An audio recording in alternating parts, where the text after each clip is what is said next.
V, তুমি একদিন বলেছিলে তাই না, আমাকে তুমি ভুলে যাও, তুমি আমার থেকেও বেটার কাউকে পাবে, দেখে নিও। তাহলে দেখাও না সুগার মতো একটা লয়াল ছেলেকে, যে কিনা একান্তই আমাকে ভালোবাসবে। দেখাও না জেহেবের মতো একটা হাসি খুশি ছেলে, যে কিনা সুখে দুঃখে নিজেও সবসময় হাসবে আর আমাকেও সবসময় হাসাবে। দেখাও না জাংকুকের মতো একটা ছেলে, যে কিনা একান্তই আমার দিকে তাকিয়ে থাকবে, আমাকে অন্য কারোর সাথে দেখলে অভিমান করবে, রেগে যাবে।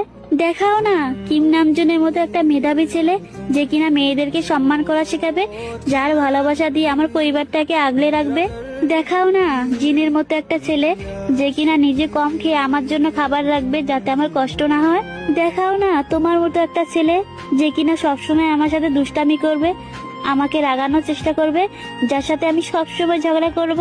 তোমার মতো কাউকে দেখাও না, যাকে দেখার পর আমি মানসিক শান্তি পাবো। এমন ছেলেকে দেখাও, যে কিনা তোমার মতো আমাকে দেখে আমার মনের ভাষা বুঝে ফেলবে। দেখাও না এমন একটা ছেলেকে, যে কিনা আমার দেহকে নয়, আমার বাচ্চামি করা মনটাকে ভালোবাসবে। পারবে দেখাতে? তাহলে কেন বলো তোমার থেকে ভালো কাউকে পাবো? কেন বলো তোমাকে ভুলে যেতে?